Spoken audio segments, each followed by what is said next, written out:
Hello, my name is Will Dean, Forest author. Today I want to talk to you about what an agent actually does for you and why you need one.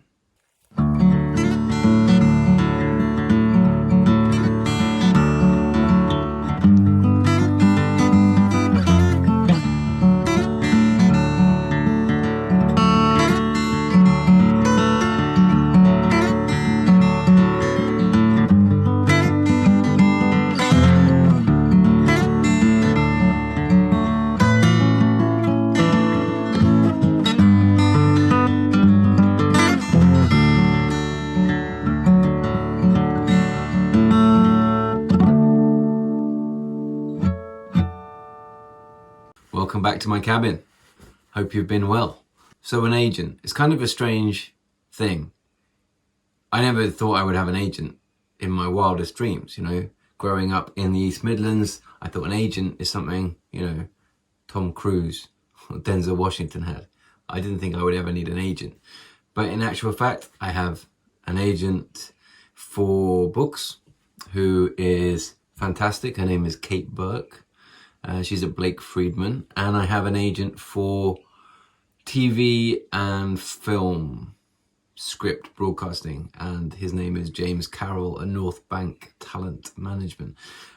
And honestly, they are invaluable. They are great people, and I am very fortunate to have them as part of my team.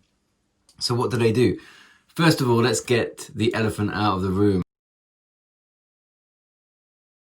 Elephant in the room. Let's approach the elephant in the room. Let's talk to the elephant that's in the room. How does an agent earn their money? They earn their money as a commission of what you earn as a writer. So contracts vary, but the industry standard, I would say, in the UK is most agents will earn 15% of what the author earns, right? So if you get a £10,000 deal, the agent will take £1,500 of that as their commission. If you get a £1 million deal, the agent will take £150,000 of that as their commission. They also obviously receive commission once you've earned out your contract, or if you earn out your contract, they'll get commission on all of your royalties. Basically everything you earn, they'll get commission on. So your interests are completely aligned. You are a team. The more you earn, the more they earn. And by the way, I know some people think it's a bit weird talking about money or talking openly about money, especially in publishing. But I don't think it is weird. I think it's really, really important, because if we don't talk about money, we don't understand the money side of publishing and the money side of being an author, then it excludes everyone apart from the richest people, which is kind of historically has been a bit of a thing. A lot of posh people become authors and work in publishing, even though partly because they didn't really need to earn money, right? Whereas for the vast majority of us, we need to earn a living. We need to pay the rent, pay the mortgage, put shoes on the feet of our kids.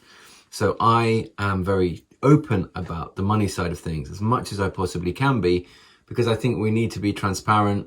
And if you're a writer and you're thinking about writing your first book, or you're thinking about writing your third book and going on submission again to get an agent, or you're thinking of moving over from some other creative field to writing novels, you need to know a little bit about the money side of things. So most agents take 15% of your UK income. They probably will take 20% of your foreign rights sales. So if you sell in Holland or China, or Japan or South Korea or Brazil, they'll take 20% of that. Similar with the US sales. And like I say, this is a broad example. Like, this is industry standard, but it varies. And everyone's contract is different. But this is the standard. And I'm trying to be open with you. So this is the standard.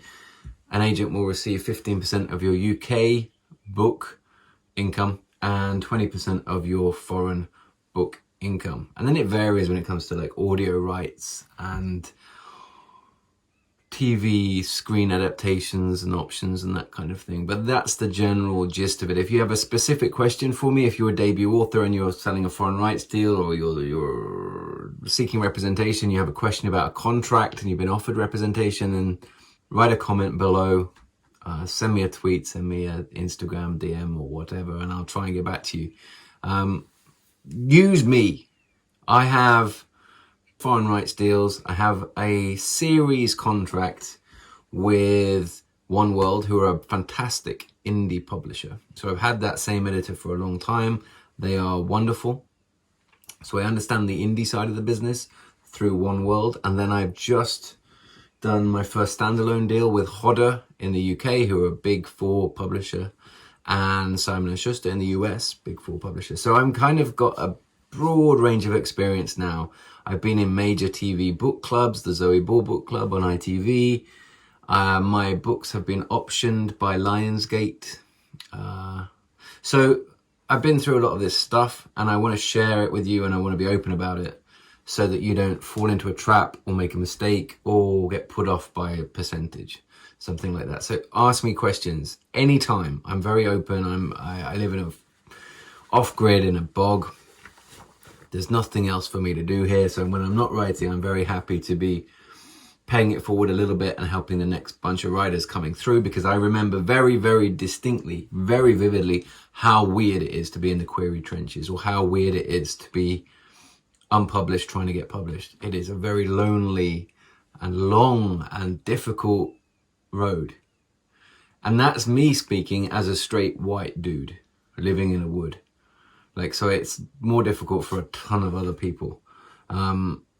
It's difficult, and I want to do anything I can to help. So if you've got a cover letter or a synopsis and you're not sure about it, send it to me. I'll have a look at it.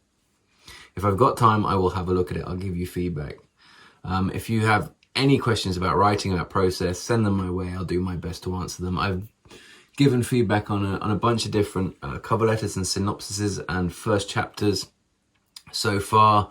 I do it anytime that I can fit it into my schedule, and I want to continue to do that forever. So shoot me an email, shoot me a tweet, and I'll do what I can. So we've dealt with how your agent gets paid. They are there. There is a fiduciary duty. There is a special trust relationship between an agent and an author. The agent basically needs to act in your best interest, and vice versa. You have to understand that an agent is not like a real estate broker. It's a very important relationship, the author-agent relationship. It's a team thing, and you both need to be helping each other out. If your agent's not working for you, if they're not trustworthy in any way, then first of all, it's unlikely to happen, because the industry will find out about it pretty quick, and that agent's just not going to survive. But if that agent is not looking after you well, move agents. Likewise, if an author is not behaving in the right way, the agent can lose the author. And all that's very difficult and stressful and so on. But most agent-author relationships work very, very well. And you are both on the same team, you're both on the same side. And an agent is really your biggest cheerleader throughout your career, because your agent is trying to develop your career, trying to get you good book deals with good publishers, working with the right editors who can help you become a better writer, can help you find readers. And that's what this is all about. It's about you sitting down and writing books, pushing yourself and finding readers, and those readers connecting with your words. That is a very beautiful dynamic. It's something that's been happening for half a millennium now. And it's an incredibly important extension of language. I don't know, I'm getting more philosophical and teary-eyed here, but I am. The book thing is magic. My relationship with the books that have shaped me as an author, shaped me as a person, is very, very important to me. So an agent is there to navigate you through that. They're there to help you. They're there to guide you. A lot of agents have had experience in another part of the industry. Some of them were booksellers, some of them were editors, some of them were publicists, some of them were assistant agents, some of them were PAs to agents, that kind of thing. And it's a fairly small world, and pretty soon everyone knows the score, and that is that you're going to get found out if you're a bad person. If you're dishonest, you're going to get found out and people won't want to work with you. But if you're someone who is straightforward and honest and professional, then you're gonna be fine as an agent or as an author working with that agent. But a few things that agents do for you or can do for you. One is, let's say you get a book deal and you're very happy with the editor, you're very happy with the work that they do on the book, but they come to you with a cover that you just cannot get on board with. You hate the cover. It's very difficult for you as an author to go directly to your editor and say, this is not, I don't like this, I can't work with this. That's a difficult conversation to have. It's a lot easier through your agent. It's just one step removed. So you go to your agent and you say, listen, I just can't see this cover on this book. I don't think it's the right cover. Can we approach the publisher and see what the situation is, see if there's any scope to change it at all? And the agent will do that diplomatically and professionally, and then you don't have that awkward dialogue then between the author and the editor, or the author and the cover designer. It's much better done through your agent. When I got my Lionsgate deal for the 2 Vermudison novels, that was interesting because I'd never done a TV movie deal before. I was clueless. Like I studied law a long time ago. I understand contracts. And I understand book contracts now that I've signed a ton of them, but I do not understand TV movie rights very well. The jargon is very different, actually. The structures of the deals is very different. There are a lot of abbreviations and a lot of terms which I just wasn't familiar with. So my agent, my TV agent, James, he was fantastic at talking me through those terms and talking me through those clauses, so that I knew what I was getting myself into. And then, I don't know, when I've been up for an award or something, an event, or won an award, my agent will be there. If possible, she will be there. And that means the world to me, because she's very busy. She's got a ton of other very important clients. She's got a family, you know, so for her to take time out to be there and offer support is huge. It's very, very, very appreciated. And it's nice to think that you win as a team. You know, it's not just me.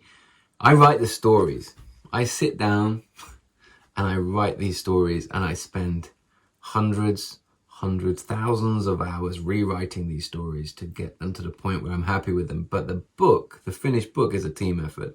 It's my editor and my publicist and my marketing people and my sales people and my editor's assistant, and it's my agent and my agent's foreign rights team, and it's the cover designers. It's a whole team effort. All the booksellers who get behind the books.